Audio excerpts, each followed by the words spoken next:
The animal that we saw was intelligent enough to work out that the best way to get away from us was a couple of 100 metres away. It was a hedge and he was going over it. I just froze. Didn't want to move because I didn't want it coming towards me or anything, something like that. You think, where the hell has that come from? Welcome to Big Cat Conversations.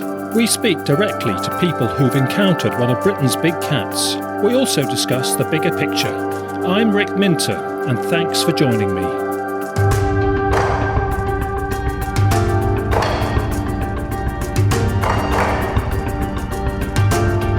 Hello, and welcome to episode 92 of Big Cat Conversations. For this episode, we have several encounters to discuss in southwest England, and courtesy of our guest, we have a couple of videos and a photo for you to see on the website. And our guest is Alex, who is based in South Devon, and he runs the website called My Big Cat Sightings. So Alex is someone who has had a few big cat incidents himself, and he has sightings reported directly to him on that website. So Alex, thanks for coming on the show and welcome. Thanks very much, Rick. It's great to be on your show. Splendid, Alex. And some listeners will remember that you are a repeat visitor here because we have had you briefly when we were at the North Devon show way back on episode 3. And we had 10 minutes or so of you talking about your close-up confrontation encounter on Croydon Hill. And we're actually going to start with that again. You've also been on Britain's Big Cat Mystery and the sister production Panther Britannia, talking about that and filmed, so people might have remembered seeing you on the documentary from that. For those listeners who can't remember what happened or haven't heard that one, can we start with the incident at Croydon Hill? I know there was a co-witness with you, and so you can explain about his reaction as well. The Croydon Hill episode was my sort of introduction to the world of big cats in Britain. It was quite an introduction, I can tell you. My friend Bob Burnell, a sound engineer, and I went to the Luttrell Arms in Dunster near Minehead for Christmas Eve to celebrate a sort of traditional Christmas Eve with mince pies. And there was a Salvation Army band playing carols, and we thought, this will be good fun. So we went there, and all our other friends wanted to just go out into Taunton to the local pub, but we wanted a different type of evening. So we went there, and on the way back, we decided to drive over the hills instead of just going down the main road to Taunton. And as we got to the top of a hill called Croydon Hill, there was quite a gale blowing, and the trees were sort of blowing in the wind quite dramatically. And I said, hey, let's get out and experience this gale. And we stood outside the vehicle, and we were shouting Happy Christmas, on Christmas Eve, without a care in the world.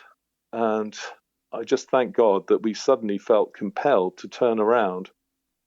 And we turned around and there was a black panther creeping up on us. It was terrifying. You actually had a big black panther, black leopard perhaps. How far behind you, Alex?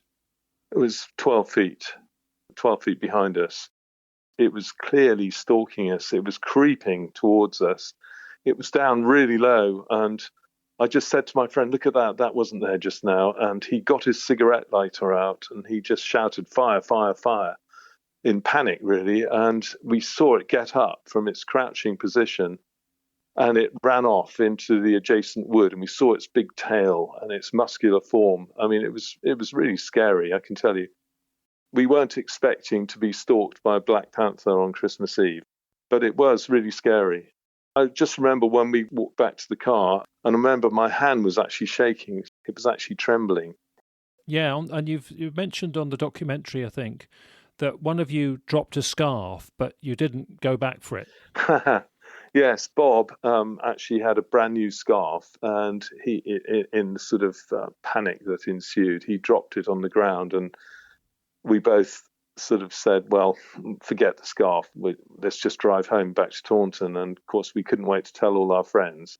I told my girlfriend and everything, and it was quite a story to impart to them. And it was so clear. The funny thing is that Bob went on to work on several of the West End musicals, including Cats. I think that's quite ironic. Good stuff. Well, Owen, our sound production guy for the podcast, will of course be very interested in that, being in the same kind of sector. Well, good for Bob. Yeah, and he remembers it so clearly. When the two of you reported back to friends and contacts, did they believe you because they could see how shaken up you were about it, or did some people still feel sceptical about it? No, none of our friends were sceptical. They just believed it. They were amazed, but they believed us. They were interested. Helps having two people, doesn't it? Both reporting the same with the same emotional conviction, I suppose. That's right. And Bob's a technical sort of guy, and he notices details and things like that. He was the head of sound for the Royal Shakespeare Company in Stratford-upon-Avon, so he's the guy who would notice things very clearly and remember them. Well, what do you remember about the cat, and how long did you see it for? Well, it was just for a few seconds. It was just such a shock, Rick, to suddenly turn around and see this thing in the moonlight just creeping towards us, and you could see the sort of muscular shoulders. And the amazing thing was that it wasn't frightened of us at all until it saw the light of the cigarette lighter. Even though we were shouting and even talking, when I said, look at that wasn't there just now. The animal just wasn't scared of us. It was coming towards us. It was even inching towards us as we were looking at it. Anything about its behaviour? Were the ears flattened? Was the tail flickering? Was there any threatening vibes and behaviour about it, apart from the crouching? From memory, that the ears were flattened because we just saw this smooth shape, the smooth outline of the cat. I don't remember the ears sticking up. I just remember seeing this very large black panther creeping up on us, and I actually thought at the time that must be the beast of Exmoor. That was the thought I had in my mind as I looked at it. We panicked in a sense, really. Well, understandable. 1 minute we didn't have a care in the world and were just shouting Happy Christmas just for a laugh before driving back to Taunton. Then we were faced with this massive predator which was approaching us. I think most people would have been shocked by that. The question is obviously, what do you think could have happened if you hadn't have turned round and shooed it away, as it were? Yeah. I mean, because of the proximity of the animal and the way it was creeping towards us, I feel sure that it was just about to pounce on one of us. You know that is, of course, very unusual, untypical and rare behaviour. Have you any thought about what would have provoked that totally unprompted, with two humans there, for one to take one on? It wasn't a timid animal. It was confident. It was, I guess, opportunistic. Obviously these animals live mainly on deer. They'll eat rabbits and pheasants and things like that. But I think it just saw an opportunity. I think it was alerted by the shouting. It didn't have the look of a curious animal that was just circling and nosing around. It had an intent about it. I'm absolutely certain about that. Of course, it will influence our discussion a bit later on, because we're going to talk about public safety issues, because obviously that's uppermost in your mind as a result of this. And it's given me an edge, Rick, I mean, if you've had an experience like that in your life, it's going to give you an edge which maybe other people haven't got if they haven't had that same kind of experience. Yeah, okay. Well, we'll park that and move on, but we'll come back to it sort of in later discussions. You have had other encounters. We're going to talk about the most recent ones close to where you're now based in South Devon a bit later in the show. But before we go on to one of the others that you've had before you set up the website, My Big Cat Sightings, to sort of convey them, do you meet people who feel that you must be mistaken or deluded or exaggerating because of the number of encounters, number of sightings you've had? And do you understand that? Because it is rare for people to have a number of sightings, and it is quite common for people to say, oh, well, one's enough in a lifetime. These animals are so stealthy. How come somebody's had several? It's a bit suspicious. Do you get that perspective, even if you would challenge it? Well, I suppose some people might think like that, but I know what I've seen. I haven't actually had people sort of laughing, and saying, we don't believe that. It sounds like a load of rubbish, I mean, not about seeing them so many times like that. I think most people I speak to are actually very interested and amazed. And of course, I've met quite a few people who've seen these cats themselves as well. And people have written to me. It just shows that there are quite a few out there. And I've lived in very rural settings, and I used to live on the Quantock Hills, you see. You've got the Quantocks and then the Brendans and Exmoor. That area is quite a hot spot for big cat sightings. And I've always liked walking in the countryside and, through woods and taking my dog for a walk in rural locations. So I've been in some great locations for big cat sightings. I know what to look for, and I keep my eyes open when I go out and about. But I've still been astonished by the sightings I've had. And of course, on one of them, the dog reacted as well, which shows it wasn't just you. Absolutely, yeah. Can we talk about the juvenile one? Because I haven't heard so much about this one. You were driving and you saw what you thought was a juvenile. Well, that's right. I was returning home from West Somerset near Bishop's Lydeard. I saw a juvenile black panther walking along the side of the road, and there's some grass there. I thought, wow, that is a juvenile black panther. You could see that it was young black panther, but it wasn't a little cub. It was a juvenile, and it had strong, muscular legs, and it was walking with confidence. I thought, wow. And when I got home, I just told Jill, my wife, I just said, I've just seen another big cat. It was amazing. But the thing was that later on that day, a friend's son came to see us to tell us that he had been attacked by a cat on the way to the Cub Scout Hall, which was situated in the woods just behind the location I referred to just now. And he was really shaken by it. He was actually walking to the Cub Scout Hall to go to Cubs, and he had a stick with him because he used to like knocking the nettles down and things like that as he was walking. And he said that this cat jumped out at him, and he had to defend himself with the stick, and he hit it as hard as he possibly could, and it disappeared back into the undergrowth. And when he told me about it, I said, that sounds exactly like the cat I saw a few hours ago. I believe you. It jumped right out at him, right up into the air at him, and he was able to defend himself with the stick, and he said he hit it as hard as he possibly could. But we're talking about a lad. He wasn't a full-grown man. He was a boy. Saw him, I suppose, as a potential target.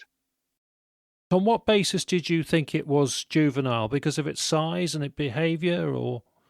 Well, it was its size, Rick. It just looked like a juvenile. It was walking confidently.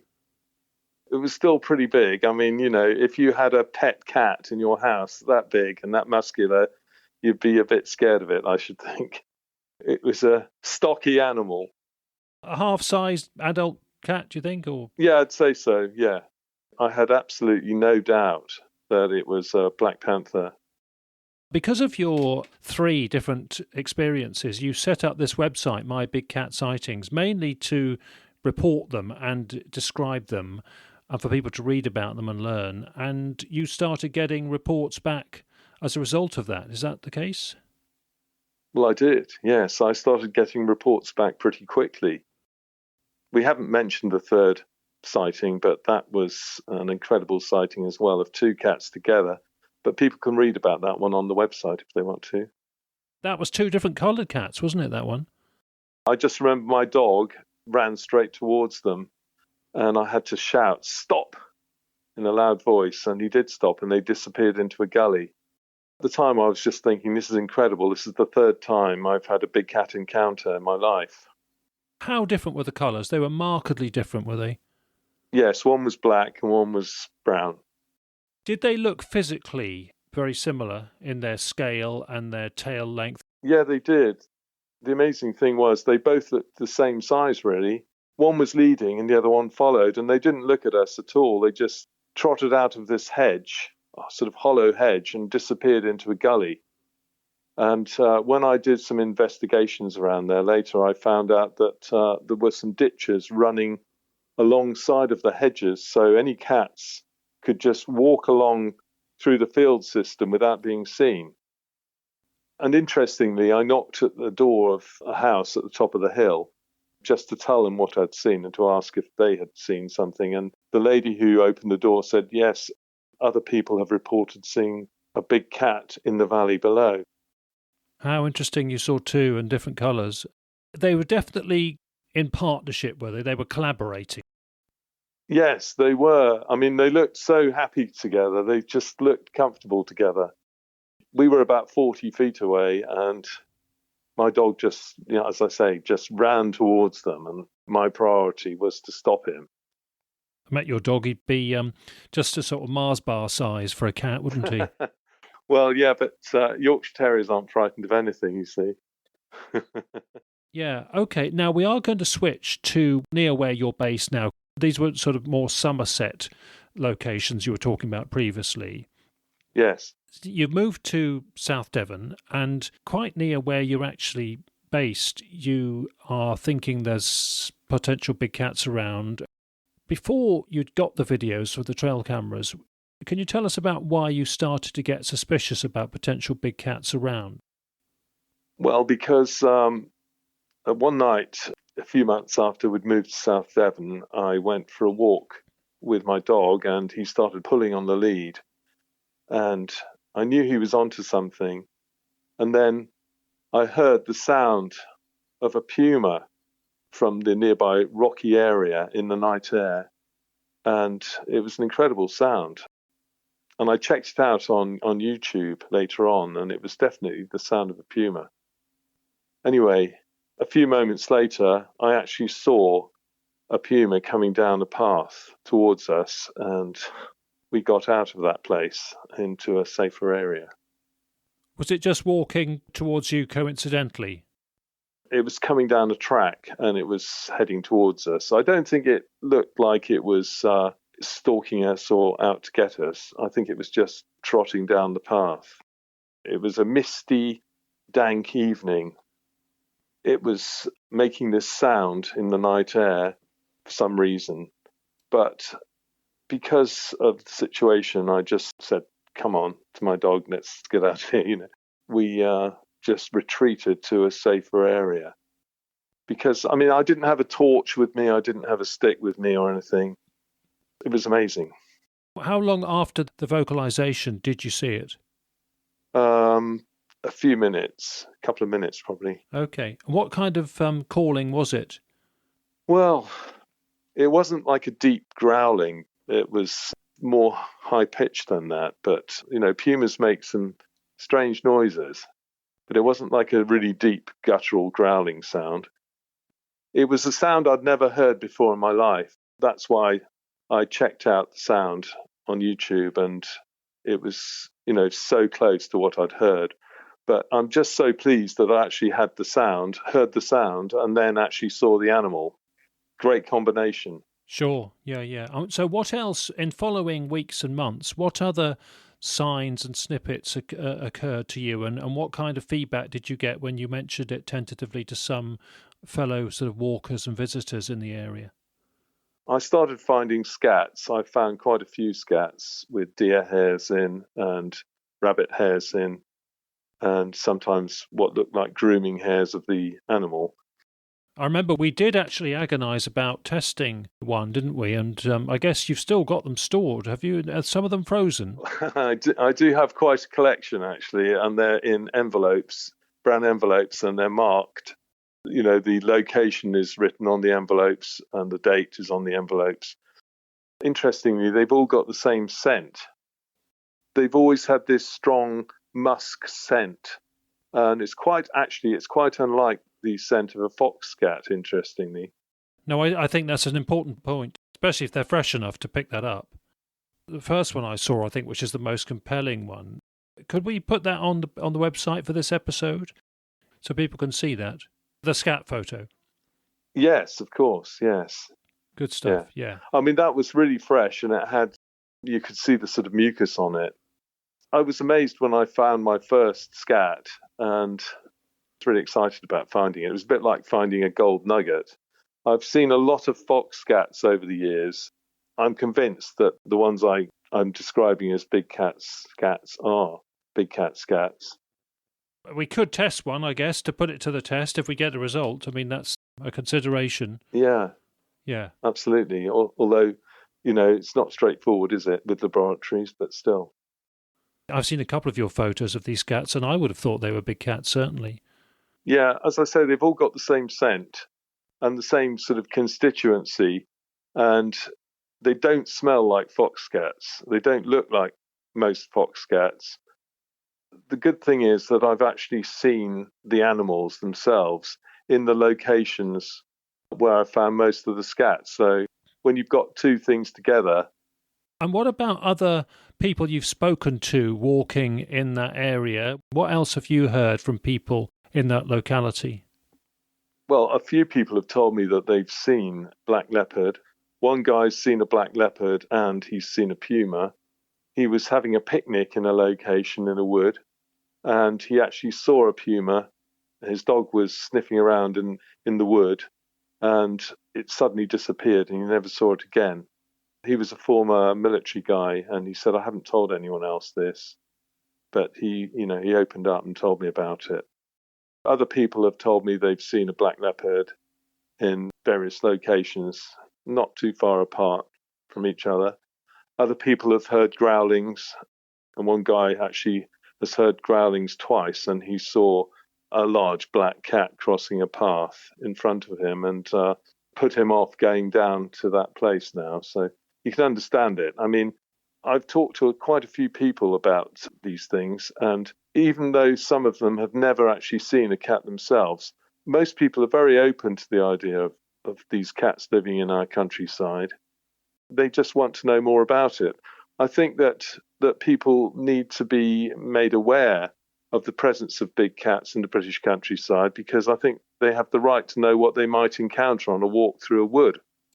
It's left to people like me and you and other people who've seen big cats in the British countryside to just let people know that they've seen them and that they do live in our countryside.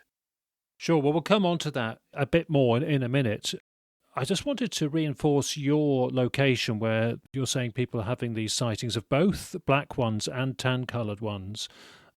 The email that came through to me July last year, and this one was probably a black one. I'll explain why. So possibly a black leopard. So here's the email. Here it goes.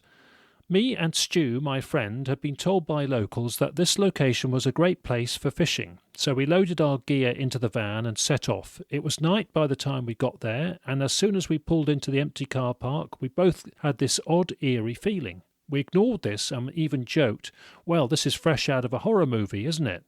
We geared up with our rucksacks full of firewood and other items for our intended long session of fishing. We walk out of the car park to the path that leads down, almost like a valley with dense woodland. As I am walking down, I hear a rustling in the bushes quite far away, but then I notice it getting closer and closer, and then I notice the speed at which this thing is getting closer, and I froze still and looked at my friend Stu, who was also frozen. Now the next part is the scariest. As it came, I would say 10 feet away, and I could hear the breathing, which at that time sounded like to me a really large man growling, almost zombie-like. It was a sound I've never heard in my life. Scanning around and shining my torch on the moving bushes and foliage, I could not see anything. Then it crossed the path ahead of us. I did not see anything, but Stu claims he saw a black figure. The breathing and movement hooked round to our right, getting closer and closer until it must have been within metres of us. Then all of a sudden everything just fell dead silent. No breathing, no moving, no nothing. At the time I was not really too scared or anything, as I passed it off as one of those weird wildlife fishing experiences. But it was when we reached the bottom of the valley and started fishing, me and Stu did not speak a word and both felt as if we were being watched. So after maybe 10 minutes of being there, although we intended being there all night, we packed back up and marched back through the woods back to the van, where we both discussed what the hell actually happened. There is no reasonable explanation for me other than a big cat of some sort. The speed and the distance it came through the woods and cliff-like valley was insane, but for me it was the deep belly breathing, almost growling, and then the dead silence as it was just sizing us up. I said to him, did you listen on the web to the noise? and compare it to a big cat. He said, yes, black panther, black leopard was the most clear. And he also said in his follow-up email that they had padded jackets on, they had fishing gear and rucksacks, and they felt had there actually been a confrontation and a threatening encounter, they would have felt they had enough gear and kit to sort of fend it off. But they did say that had it just been T-shirts and shorts and no gear and bags, they would have felt that much more vulnerable, actually. So very interesting reaction. And that is right in the heart of the area you're talking about, Alex. Yes, wow. Got to be careful about making conclusions, but it does sound a bit like a classic leopard's charge. You know, they do charge at people and then stop. So that does sound that's what could have happened there. Anyway, very good that that guy got in touch. Well, it's great, isn't it? And you can sort of sense the fear, can't you, when you hear that, when you read it. Yeah, the fact they just spent 10 minutes down the bottom of the valley fishing, they're meant to be there all night, and just packed up and left. Well, I don't blame them. I mean, there's something about being in a place in the dark, isn't there? When you can't really see what's around you. Yeah. Now, you decided to put out trail cameras because there was this activity going on and you'd seen a cat, so you felt you might have a chance. And before we talk about the results so far, which are intriguing, how difficult was it to put trail cameras out in places where there were dog walkers and visitors using the area? It's quite difficult, and you have to be very sensitive and careful about, the location of the camera. You've got to think about the fact that you're just trying to get an animal down at sort of ground level. If you set up the camera carefully in the right location, you stand a good chance of getting an animal walking through a wood or down a path. It's a really interesting hobby, really. Always thrilled to see creatures on the camera. But many of the places you would have wanted to put a camera out, you really couldn't because they were too blatant or too invasive for dog walkers. So it did restrict the possibilities greatly, didn't it? Yeah, and if you had your own sort of forest, you could set up a camera with no camouflage and everything and just put the cameras where you wanted to. Some people do have private forests. There are quite a lot in Devon. If you had a wood like that, it would be amazing, wouldn't it? But you just have to be careful and wise and think where would be the best strategic place to put a camera. I like the little off the beaten track places and little animal tracks and things like that. Even though that they're really close to main thoroughfares for dog walkers, even though they're just sort of a minute away from the main pathways. Well, absolutely. And the thing is that the cats are using the main pathways as well, you think, because you're finding scats and scrapes and other potential signs on the major pathways as well. Well, they do sometimes go down major pathways, yes. You can't just stick a camera on a tree that everybody's going to see. Sure. You've got to find a good location. We don't want to get people on the cameras. We're after the animals. And so I like the little tracks that are out of the way. Those are sort of places I go for, really. Good stuff. Well, can we talk about the two videos that are on the website? And first of all, thank you very much for sharing them. And people can make their own judgments about what's on it on these two video clips. It's very dark, unfortunately, and they're not perfect bits of footage, but I think they're very reasonable for the situation and for the cheaper version camera. Tell us how you got them. I just checked one of my cards and I thought, that's not a fox, because you tend to get quite a few foxes when you set up these cameras. I mean, we know of people who've got over 25 cameras up and things like that, don't we? Well, I have, yeah.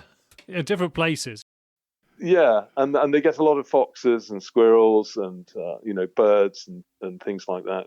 But when I saw the first film that you're referring to, my heart leapt with joy, really, and I showed my wife and I said, look, that's not a fox. You can see its muscular, thick body. It hasn't got skinny fox legs or a fox's tail. It walks like a cat. It walks a bit like Clint Eastwood, actually. The way he walks, very cat-like. And cats have got a certain way of walking. The arrogant swagger. It's interesting with foxes and coyotes and wolves, they tend to sort of bounce along, don't they, when they're walking at a pace? Yes. Big cats never do that. It was a really great little clip. I'm really thrilled with it. And then there's another clip of what I believe is the same animal going to the left, and you can see the eyes shining, and then it turns around and goes to the right, and you can see its tail and its head, the head shape. I've seen so many films of foxes that I've taken. They could do a website about foxes. I like foxes. They're great characters, but it's nice when you get what you're really hoping to. So when you got this result, the first one, how long had the cameras been out, Alex? Only a few weeks. Yeah, not even a month, I don't think. Well done. It was a great result. Had you changed the position of the cameras at all in that time, or had you kept the same one thinking it was a good position? No, it was a new location, and I just thought I had tried a camera there once before, but some time ago, but not for very long. It was in a good wooded area, and I felt that it was a place where the cat would feel confident. Side path trail, isn't it, that presumably deer and foxes use? A little side path, yeah. And what kind of distance is the animal away from the camera? About 20 metres, 15 metres? I guess so, yeah. Just in the illumination range. It's barely illuminated, isn't it? That's part of the problem, I think, with these cheaper cameras. Had it been a more expensive camera with longer illumination, I think we'd probably see it better, because it is quite dark, isn't it? Yeah, I mean, I lightened it as much as I could without ruining it, but it's still pretty clear, I think. I've seen films that are far more dark than that, so I was pretty encouraged with it. I think it's a good little clip, and you can see its sort of tail swishing a bit as it goes round the corner. It's just great to see the way it walks. And the second one, you see its head go down and the eyes shine pretty well, just a split second. That's right, yeah. It walks confidently to the right after that. It turns around and goes to the right. And are these at the dead of night? What sort of times are they caught? Yeah, they were taken in the middle of the night, I think in the early hours. And, of course, I then got the photograph in the same location. Yeah, I'm delighted about that, because I was then saying, Alex, you've got these videos, you really must try and scale them somehow. And of course, it's really difficult to do a scale reference when you've got nighttime shots, and to go back, especially in their video, because you've got to sort of pause the video onto a still picture and try and get a reference somehow. But I think what's got it in terms of scaling is this extra photo you've got from the cameras. And you've got a fox as well, so you've overlaid the fox with the puma, the alleged puma, and I think it is justified as a puma because you can see the thick, muscular body shape and legs, and it's very different from the fox. So the fox is giving you the scale, really, isn't it, by the overlay photo of the two together? Absolutely. I was just going to say it was very nice of the fox to actually walk along the same path for us so we could have a scale photograph. Yes. You can see the really long tail of what we believe is the puma, and the thick, stocky legs, and the foot that goes up. And you can see a big foot. And it's quite unlike the fox. And the fox has, typical skinny fox legs and the bush tail. And it's a great comparison. Very helpful. I think it does the job of scaling. And the fact that they're so close. They're both in the top right. In terms of the composition of the photo they come from, they're both in the top right of the image, aren't they? Because that's where the trail is, where the animals are walking at the time. That's right. And I managed to get a camera down low so I could look up at the little path. Yeah, we don't have the heads on those pictures. It's just the way that they've come into shot. But I think the bodies are reasonable enough for you to identify one's a fox and one's a puma-like cat. So you've got 3 bits of footage of a puma, we think. Yeah, that's right. And I believe it is the same animal. Both films were filmed in the summer, and the photograph followed a little time after that. At that time, when you got the footage, Were you getting reports of sightings, or had you heard or seen anything that you thought meant it was going to be live? You put the cameras there because you thought you had a chance, but was there anything else happening at exactly the same time which made you think the cat's around? I found a few scats, but interestingly, I didn't find a scat exactly in that location, but I found one very nearby. I just sort of follow my instincts, and I like to walk through woods, and I sort of explore, and I look for places that I think would be good places for cats to hang out or walk around in. It's a great, exciting adventure.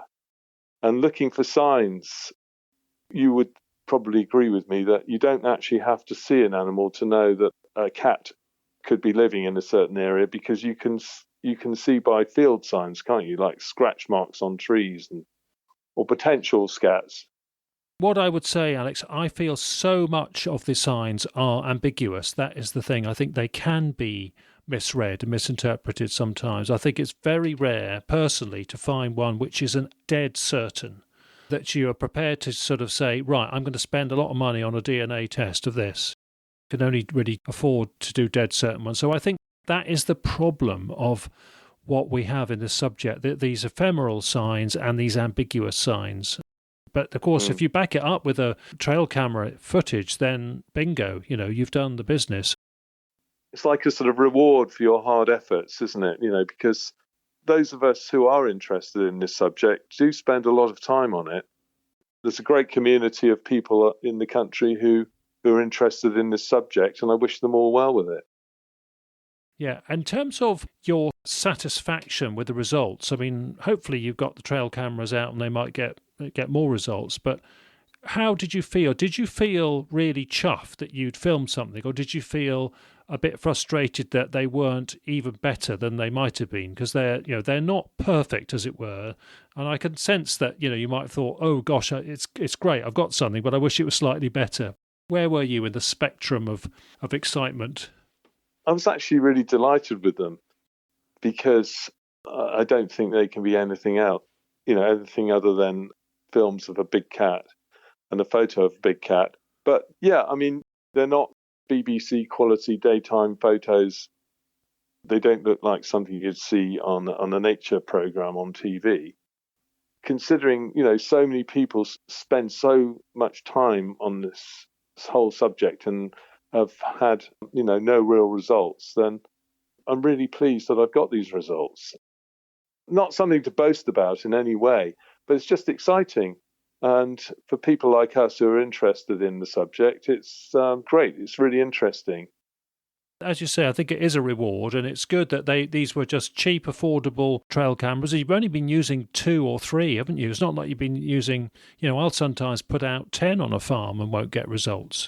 I think that's what you need, in a big area where a cat's, only visiting once in a while, and there's a huge labyrinth of paths and routes to choose from anyway. It really is a needle in a haystack, but I think you've done terrifically well, particularly with it being such a public place as well. Great that you can share them on the podcast, and they'll obviously be on the My Big Cat Sightings website as well. But how do you feel, Alex? So we'll move on to the sort of public safety issue and public awareness and awareness raising issue now. The fact that that puma is now, we know, is walking around at night time, albeit in the dead of night, and not hassling people, it seems. But daytime, there'll be plenty of dog walkers and other visitors walking that area. How do you feel about that?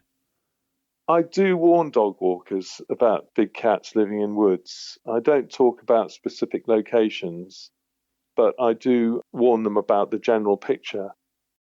We have to be careful about exact locations, because we don't want to attract hunters, people going out with weapons and things. What a dangerous scenario for people that is. I chat to a lot of dog walkers, and I just say, look, I study big cats, and they do live in the woods of Great Britain. So I'd be careful to keep an eye on your dog and don't let it run ahead out of sight, because sometimes we believe these cats do come out of thickets and take dogs. I also spoke to another man who had 2 terriers, and they both went into a thicket, and only one came out of that thicket. He searched for days for that dog, and in 2020 I found the bones of what I believe was a terrier.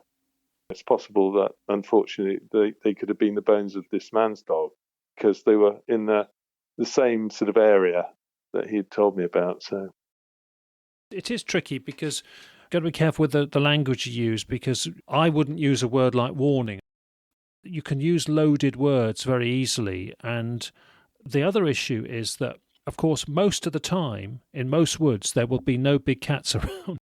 Most of these awareness-raising communication points are going to be completely irrelevant because there are so few cats in a huge area, and most of the time they're not going to be anywhere near people, and that is the problem. How do you get the balance right between awareness-raising and not scaremongering and not inhibiting people from using the countryside? And is there a risk of being too jumpy and getting too over the top about it? It's a difficult balance, isn't it? Yeah, it is, and I'm pretty laid back and relaxed and friendly when I talk to people, of course, and I'm not trying to deliberately sort of scare anybody with this information, but we don't know if there's a cat in any particular wood at any given time, but really I'm just giving them a bit of information so they know that there's a possibility that there could be a cat in the wood that they're walking through with their dog. I know a lady who's had her dog terrified twice. It was just shaking at her feet. Some animal scared that dog witless in the middle of a wood. I'm not saying there's a cat on every corner sort of waiting to pounce out or anything, but we don't get official warnings about, well, you don't like the word warnings, I know, but we don't get official sort of information or warnings, if you like, about a sort of animals like this, like pumas and black leopards living in the British countryside. So somebody's got to bring this subject into the light. I try to do it in a sensitive manner, but people like talking about it. When we meet and we have a chat about this, conversations open up very naturally, and I talk about my interest in wildlife and talk about the sightings I've had of big cats, talk to people about other people's sightings as well. Most people are really interested, Rick. They really want to know more about it. And then this is where I find some people open up and tell me that they've had big cat sightings. I was talking to an elderly gentleman who has seen a black leopard behind a wall, not too far away from some of the sightings I've had. He said, I haven't told anybody this before, but he actually peered over the wall. He saw it go behind this wall, and he peered over there and he saw the thing sitting there, you know. I know an elderly lady who used to live in a part of South Devon. She now lives near to where I live. About 15 years ago, she was walking down a path and she saw a black leopard just sitting in the middle of the path, and her two dogs just froze on the leads. And she had an encounter for about 5 minutes just staring at this cat, and it eventually got up and just walked away. I remember she said that you could see its fur glistening. She could see its fur glistening in the sunlight. She remembered seeing its big whiskers.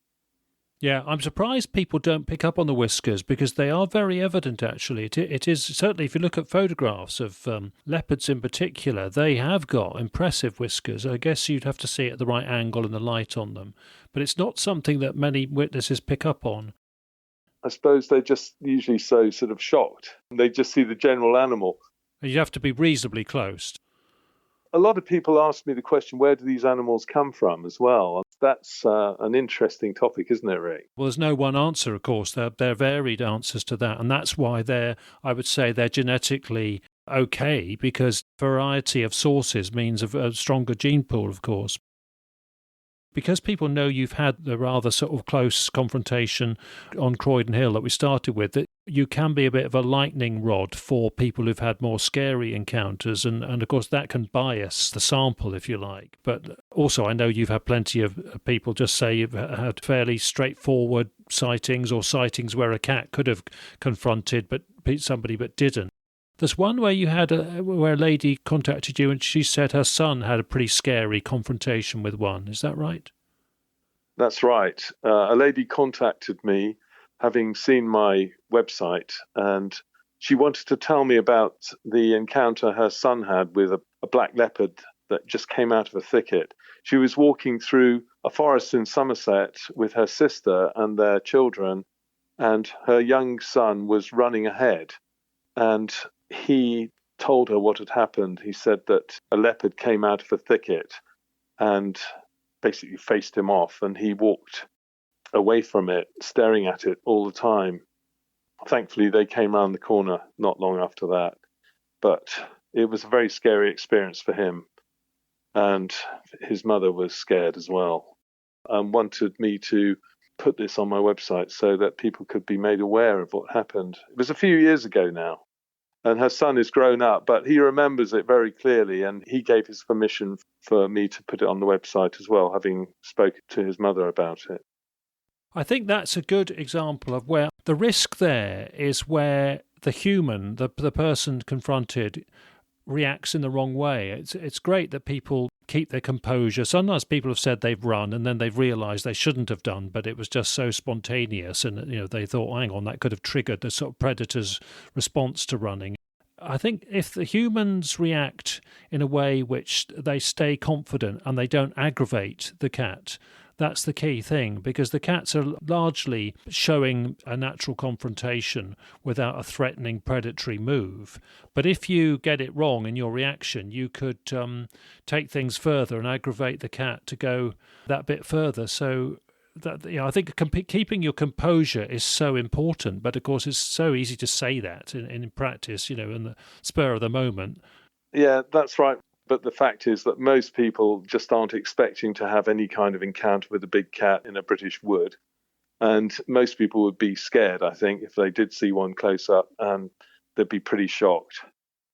And although we tend to want to explore these more dramatic close encounters because there maybe are more lessons for us to learn from with them, and they're just more dramatic anyway, so we want to hear about them. I do think they, of course, A, they are unrepresentative, but B, of course, there may be more of them than we know about, because I think a lot of those witnesses are fairly reluctant to come forward, because it's even more difficult to talk about something so emotionally edgy like that, because people think they could scare other people, and people just emotionally not prepared to bare their soul and talk about such a troubling experience in public. So although, I don't think there are many of these, and we may sort of overplay them in podcasts and websites and things so that it looks like there's proportionately more of them amongst the reports than there are. Most reports, are just fairly routine, and people see a cat and it's behaving and keeps to itself. But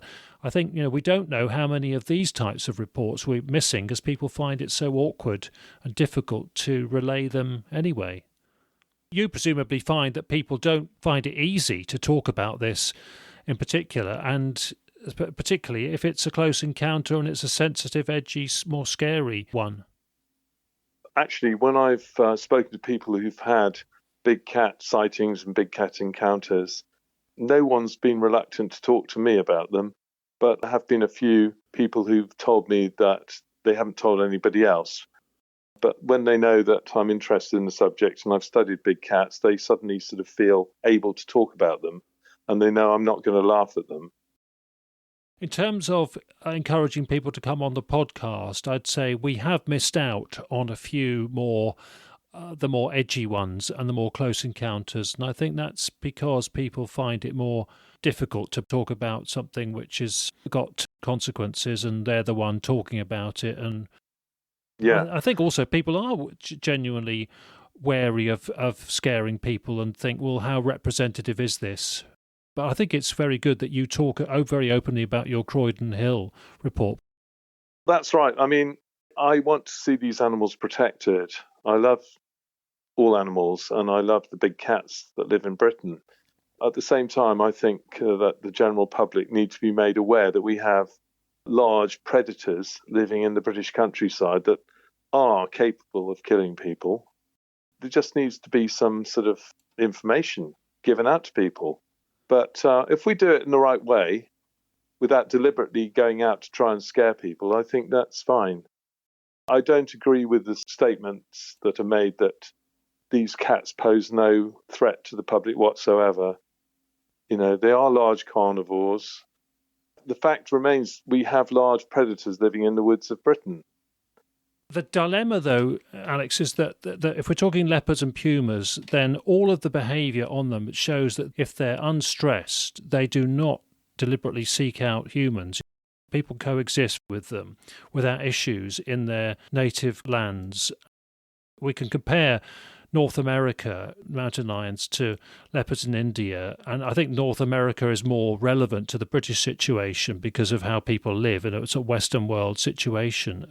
I'll just read out this from the Mountain Lion Foundation. Mountain Lion Foundation is an awareness-raising campaign group for protecting the welfare of pumas, mountain lions in North America. This is what it says under the heading on its website, Are Mountain Lions Dangerous? Just this brief paragraph. Are mountain lions dangerous? To deer, yes. To people, not so much. Human encounters with mountain lions are rare and the risk of an attack is infinitely small. You are more likely to drown in your bathtub, be killed by a pet dog, or hit by lightning. If mountain lions had any natural urge to hunt people, there would be attacks every single day. Instead, they avoid us.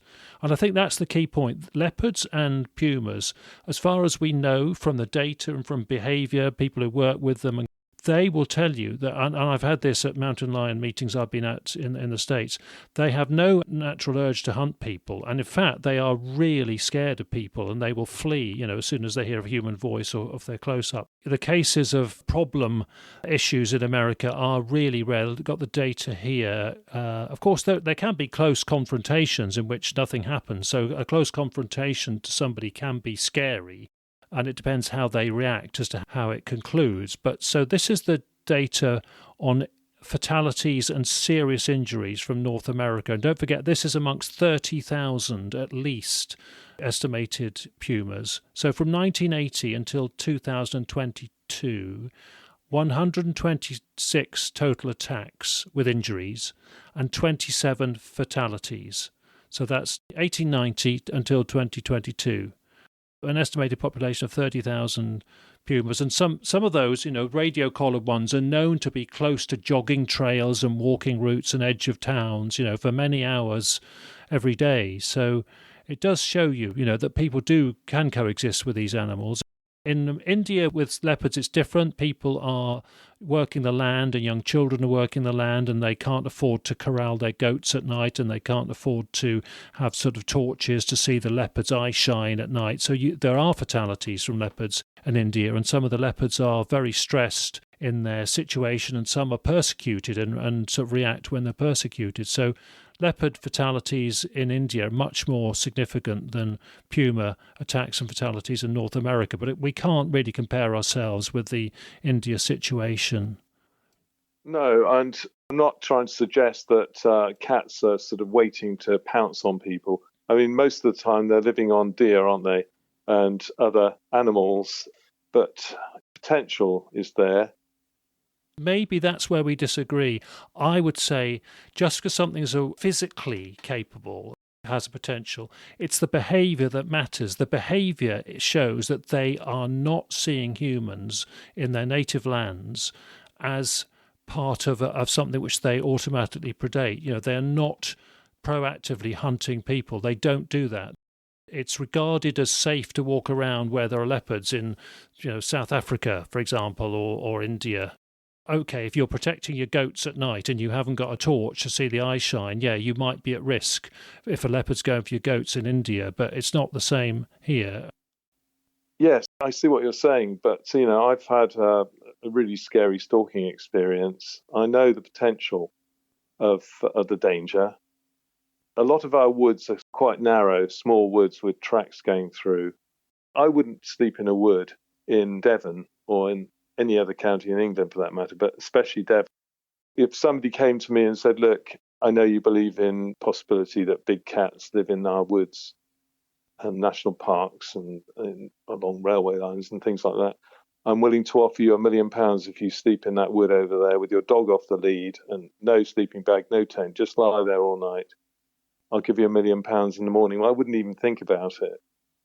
That's about your appetite for risk, isn't it? Because many people would jump at the chance. And the guy I spoke to in on one of the podcasts who had the cat on his land in Spain, because he had an Airbnb at his property, once the cat was known to be on his land, albeit they wouldn't have been there all the time, he did feel that every guest had to be told that, of course, it was more profound shock for people in Spain than it was here.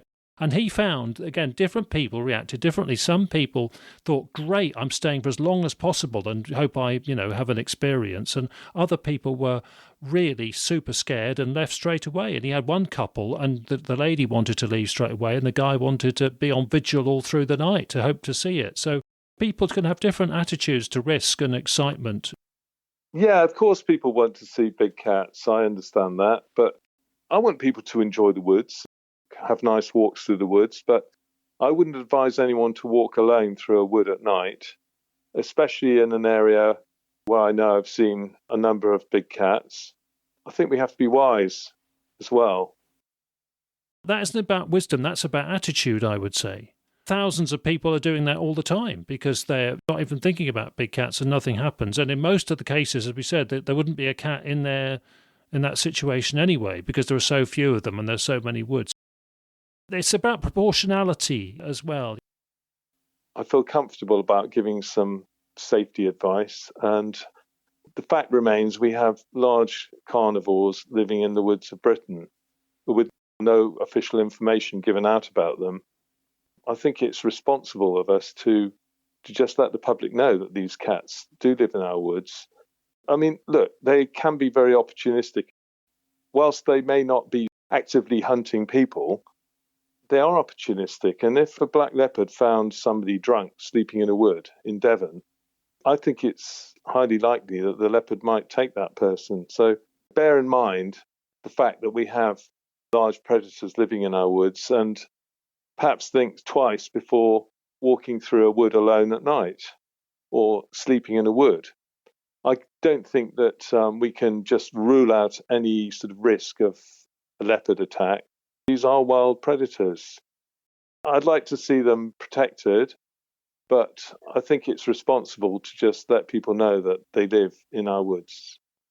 I think it does then depend on how you do it, because the trouble is signs have unintended consequences. And of course, if you just put signs up in a way that they have in North America, alerting people to the potential puma sighting or that a mountain lion was seen at this location at a certain date last month, you could then have people with firearms turning up. You could have people too scared to come out and enjoy the countryside and get health and well-being from that. So there can be all kinds of consequences from communicating this. It's got to be done so carefully. And of course, people with firearms are going to be more dangerous than the animals themselves.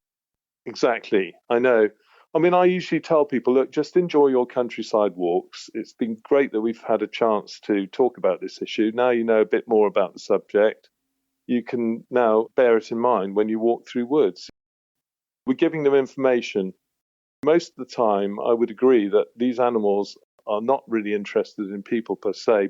They just want to live out their lives and hunt their normal prey. But as I said, they are opportunistic. Well, I would say they're opportunistic for dogs. Some people find it scary and have the primal fear of a large carnivore. Others just find it exciting or want to go out more and sleep under the stars more as a result. So not everybody's going to take the same view and behave the same. No. Interestingly, though, my friend got put off wild camping when we went for a walk in his favourite forest in Somerset. I showed him a few scats, and there was one that I believe was a leopard scat just a few yards away from his favourite camp. He did say he went out the next night with his friend to spend the night there because he'd promised his friend that they would do that. But he was awake most of the night and he hasn't been out since. A bit of poo influenced him. Yeah, as I say, I like to think that the animals will be left alone, but may the public have some information about them. Yeah, talking about it helps. Well, it does, definitely. I'd like to think that somebody would have told me if I was walking through a wood and I didn't know anything about this and I met a person who knew quite a bit about big cats and he told me about it. I wouldn't be angry about that. I'd be really pleased that he'd told me about the cats. The problem is, though, Alex, We've had other guests on the podcast say they've done that to people and they've had a very frosty response. So you can't win, can you? You feel that you're informing your neighbours and people locally, and most of them didn't believe it and were scoffed. So that is the other problem. That's right. Oh, by the way, Rick, you remember I told you about the sort of incident where the puma came up close to me in the wood and it was making friendly sounds. That was a really nice thing to happen because the sound it was making was non-threatening. I was just looking for a good camera position. I was down quite low. This was a place where I'd seen a puma. I heard the twigs breaking very close by, and in the undergrowth just below me, I heard the breathy purring of a big cat, and I believe it was the puma. I didn't find it was threatening me at all, and I wasn't scared. I felt that like it was just coming to sort of almost say hello, and it was an amazing experience. You told me, and our other friend told me that the sound it was making was the sort of sound that they make when they're sort of basically saying, I'm okay, you're okay. Yes, the chuffing type noise. Yeah. I wasn't scared, and I just quietly got up, and I thought, oh, that was a real privilege. I don't think these animals are out to hunt and kill people all across the country by any means. I think there's always a potential that some tragedy might happen. So I like to err on a more cautious side, as it were, without trying to be a scaremongerer. I think we've covered that one well, and I think we both agree that awareness raising is crucial, and how you do that and get the balance right is really challenging, but talking about it is a good start. And well, two final things to talk about then. I know we're going to hear your poem in a minute, so we'll hear that in a minute, but before we get to that, we wanted to do a word of the week, and we were talking about it, texting each other earlier today about what we should cover, and I concluded that we would go for cryptic, which has two meanings, in fact, and they're both relevant in a way, because cryptic, as in sort of cryptic crossword, that kind of meaning, is something which is obscure or hard to understand. Well, you could say that about our big cats to some extent, but of course, the real sense of cryptic that's relevant to the big cats is that this business of camouflage. They are well camouflaged. I think the definition of cryptic is colorations or markings serving to camouflage an animal in its natural environment. And we came up with that one because you were saying that these cats are like hideaways and outlaws in how they behave. Now, they're like that in any country, even more so in Britain, where they're sort of unofficial hideaways and outlaws. That's right. I had this image of, the sort of Robin Hood and his merry men scenario. Yeah, I thought of that word today, outlaws, because, they're sort of hiding away in woods. And sort of like the equivalent of the Normans, as it were, are the authorities, if you like. Those who might seek to get them, cull them or something. So I thought it was an interesting picture. These animals live out their lives in our woods and in sort of other areas like quarries and ravines and things. And they are hiding. They're hiding away. They are sort of animal outlaws. They've been banished, as it were, from mainstream society. And just the way they pass through an area, it's almost like you're trying to track somebody who's broken out of prison. Now, on to your poem, and that is called In the Woods. We're almost at the end now, but can we quickly have your poem, Alex? In the woods, within the glades, there dwells a hidden beast. Alone, and sometimes lonely too, it searches for a feast. And finding a small deer there, it creeps towards its prey, then dashes at a furious pace to take its life away. Not many know the forest holds a secret feline truth, though rumours through the years go by about a severed hoof. The leopard lives its life in peace, away from human threat, and tends its young as seasons pass. For one more it has met. Good stuff. Thank you, Alex. And I know that you play in a band and you presumably write lyrics. You're a bit of a songwriter, I guess, so a poem is a sort of variant on songwriting. Is that why you wanted to contribute? Well, yes, English was my best subject at school. My father was an English teacher and he was a very gifted poet. His poetry was amazing. He went to university when he was 16 on the strength of his outstanding literature talent. I often think of my father when I write poems, and I had a great father, and thank God for that.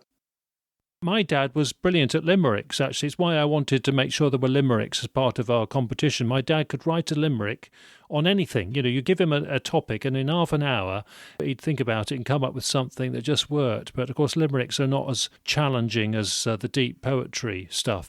I like Edward Lear limericks and things. You know, they're great fun, aren't they? Yes. Oh, it's great that your dad was good at writing those, Rick. I have to say, my dad wouldn't mind me saying, my late father wouldn't mind me saying that he had this primal fear of large carnivores. He couldn't understand why I wanted to dabble in this subject, and he felt that any contemplation of something like a large cat was, they were trouble. Any large cat instinctively meant trouble for humans. You know, so he rather had this smear on the subject as a result of that. And I think a lot of people have that. And I think some of the skeptics believe that there couldn't be any big cats here because there'd be more havoc, you know, in the countryside from the prey, and the humans would be amongst that. And of course, that is not looking at the situation as it is in their native countries, but that is how some people think about large carnivores. Anyway, thank you for the poem, and lovely to hear it from the author. Well, thank you for asking me to read it out, Rick. And, I've really enjoyed being your guest on the programme. We need to sign off now because we're both flagging and we're sort of gone over time, really. But anything you quickly want to say that you don't think we've covered fully or that you're expecting to touch on? Well, we didn't really sort of cover the area of, where they came from, did we?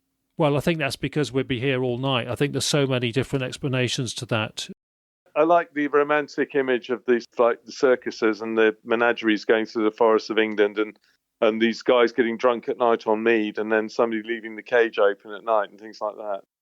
Sure. Yeah. No. I think a bit of that happened. I don't think it was led to a viable population. But do you look at the black dog theory much?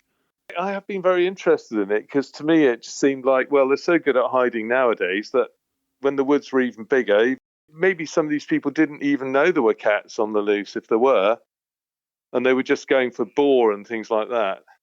But maybe they were just hiding away and then nobody really knew they were living there, apart from people who glimpsed them from time to time.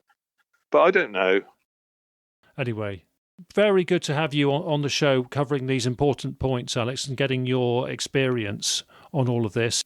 And people can go to my Big Cat Sightings website to read about your sightings and see other people's reports. And are the trail cameras still out, Alex? There's still a chance you might get more footage. Yes, and I'll check them soon. And I'll let you know what's on the cameras. Yeah. Be fun if you get a black one now in the same area. Yeah, it would be. It'd be great.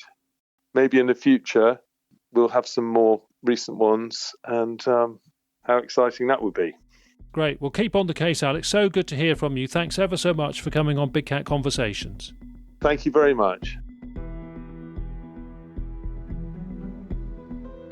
OK, we just have a short sign out from me this time because we've already had a poem, thanks to Alex, and we've covered Word of the Week with him too. If you haven't already, do check out the videos and the photos from Alex on the Big Cat Conversations website. They are on the Refs and Links page under the episode 92 heading. Obviously see what you make of that footage, and thanks to Dave D for doing the Helpful Fox overlay photo for us, which goes with those photos. Remember, you can always get in touch by email if you have any thoughts or suggestions for the podcast, or if you'd like to be on a future episode. It's always good to hear from you guys, so feel free to email me anytime if you'd like to. For the next episode, we'll be hearing about sightings and investigations over the years in Oxfordshire, in mid-South England, and it's had its fair share of reported action over the years, so looking forward to being back with you soon on that one. Okay, that's our lot for this time, so thanks again to Alex, our guest, and thank you everyone for listening. Take care and bye for now.